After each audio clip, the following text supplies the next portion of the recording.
Oi! Hoje eu vou falar um pouquinho para vocês dos três princípios que a gente comentou sobre o uso do inclusive e de aplicativos para comunicação alternativa.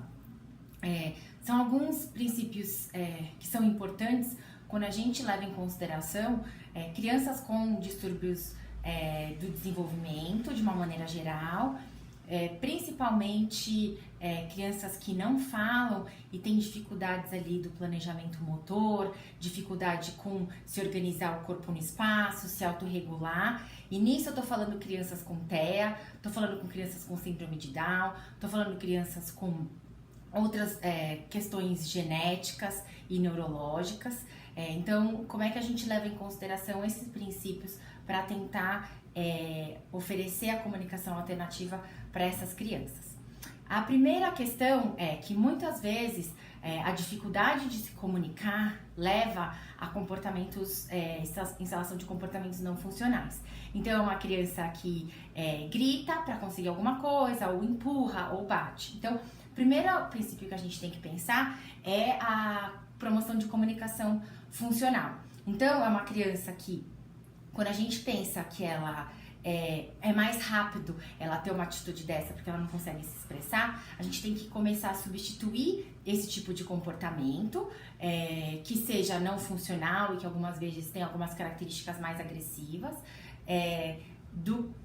por o uso da comunicação. Então, nesse sentido, quando a gente pensa no vocabulário básico do aplicativo, a gente tem que pensar que a resposta de sim e não tem que estar bem próximas da criança, a resposta de pedir ajuda. Então, é uma criança que fica muito frustrada porque ela não consegue fazer alguma coisa. Abrir a porta, por exemplo, ou abrir um jogo, ou abrir uma garrafinha para tomar alguma coisa, ou pegar o canudinho, porque a gente vê ali que tem alguma dificuldade motora ou alguma outra dificuldade também.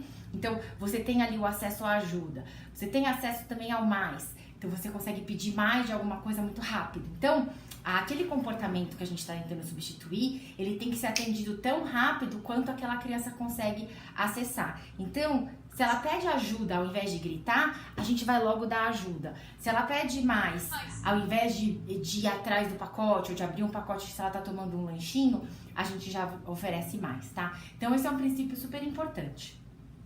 Na segunda questão, então, voltando a essa questão do vocabulário básico, quando a gente começa a acrescentar vocabulário para o nosso dia a dia, a gente não vai deixando ele em cada espaço que a gente vive. A gente carrega ele com a gente, né? Isso em forma de conseguir verbalmente se expressar. Quando a gente pensa no aplicativo, é no mesmo sentido. Então, a gente quer que esse vocabulário básico, ele seja carregado com a gente e com a nossa criança, jovem ou adulto, em todos os ambientes. Então, conforme a gente vai ampliando esse vocabulário, a gente vai conseguindo com que essa criança generalize. Então, pedir mais água para mim aqui no consultório é a mesma coisa que pedir mais lanchinho em casa, que é a mesma coisa que pedir mais para balançar no parquinho. Então, nesse sentido, esse vocabulário básico que vai funcionar em todos os ambientes também vai ser generalizado em todos os ambientes. Por isso que o treinamento, ele é feito dentro do ambiente natural e nas interações com as crianças, jovens ou adultos. Então, é nesse sentido que a gente tem que pensar no vocabulário. Outra coisa que a gente vê, e aí a gente vai acrescentando também aos poucos, é a presença ali de verbos e a presença de pronomes. Aí depois a gente começa a ver algumas palavras que caracterizam mais opiniões. Então a gente começa a ver que a gente não trabalha só com um vocabulário de substantivo. É super importante a gente pensar que na nossa linguagem diária a gente usa bastante substantivos e que a gente consegue pedir coisas ao nosso redor, mas que rapidamente a gente passa para a utilização dessas outras palavras que fazem mais sentido e tem bastante funcionalidade quando a gente está fazendo comunicação complexa. E aí, nesse sentido, uma outra princípio que eu comentei e que eu tô trazendo agora é a questão do pareamento por cor. Então, cada tipo de palavra aqui, a gente vê uma cor. Então, aqui, pessoas, o pronome estão em vermelho, a gente vê ali o laranjinha, o amarelo para verbos, a gente começa a ver essas palavras mais de ações que a gente precisa do vocabulário básico em azul, a parte social, e aí tem o O e as outras partes sociais em azul também, que são essas coisas que a gente consegue acessar rápido no nosso ambiente social. A gente tem ali lugares em verde. Então, quando você vai entrando, você consegue associar. Que a gente sabe dos lugares, então a função, como, quando, quem e onde, a gente consegue começar a associar com as cores. E aí a formação de frases também. Pronome, verbo e aí o objeto que vem depois. Então, pronome, verbo e aí os objetos que vem depois, tá? Então, é nesse sentido que a gente também tem aqui a questão das cores. E aí, tanto para as imagens quanto para o teclado, a gente tem que levar em consideração o planejamento motor dessa pessoa. Então, no sentido de que é muito complexo o nosso processo de pensar numa ideia ou ter uma demanda, raciocinar sobre isso, processar e aí depois conseguir responder verbalmente ou de maneira escrita. Então, o aplicativo, ele traz esse movimento de apontar como um movimento primário para a comunicação. E a gente começa sempre com um toque, né? Então, que a criança, por exemplo, ela vai saber onde está esse ajuda, que está logo ali. Aquele movimento, a gente tem a alça fonológica, então ela vê a imagem, ela vê a palavra, ela tem a estimulação auditiva e aí ela vai ter o acesso à ajuda para fazer o que ela precisa naquele instante. E o reforço é logo em seguida. Então ela vai entendendo essa funcionalidade comunicativa e o iPad ou o tablet como mediador, e aí ela vai conseguir entender que pedindo por ali ela consegue acesso.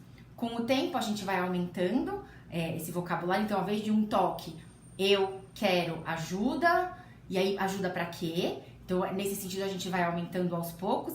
E esse planejamento motor dela continua o mesmo. Por quê? A ajuda continua aqui, o eu vai se continuar aqui, o quero continua aqui. Então, nesse sentido, esse vocabulário que ela vai adquirindo, ele cria sempre essa base que ela vai só construindo acima. E aí é nesse sentido que a gente usa as pastas. Por quê? Porque aí ela vai começar a automatizar esse vocabulário inicial, e aí ela vai ampliando isso com as pastas. E aí esse equipamento, ele vai crescendo e se tornando mais complexo com a fala e o desenvolvimento da comunicação interativa dessa criança nos seus ambientes, tá? Mas o muito importante é a questão do planejamento motor, que a gente saiba onde estão as imagens, e a mesma coisa com o teclado. Se a gente pensar no nosso celular, se alguém pega o nosso celular e muda as teclas de lugar, em vez de começar com o QWE, a gente começar com o ABC, a gente vai se perder na hora de mandar uma mensagem. Aquele processo que já estava automatizado, ele vai mudar. Nesse sentido, o teclado, ele é muito previsível e, como eu já falei, ele tem possibilidade múltiplas de respostas, não precisa estar pré-programado, e as imagens, estando no mesmo lugar, a gente consegue ir solidificando o acesso a elas e ampliando esse vocabulário para se tornar cada vez mais complexo e cada vez mais funcional e interessante dentro do ambiente interativo dessa criança, jovem ou adulto, tá bom? Então esses são os princípios que eu queria comentar com vocês hoje, e a gente vai falando um pouquinho mais sobre o funcionamento aí do Inclusive e de como a gente acessa a comunicação alternativa nos tablets. Muito obrigada!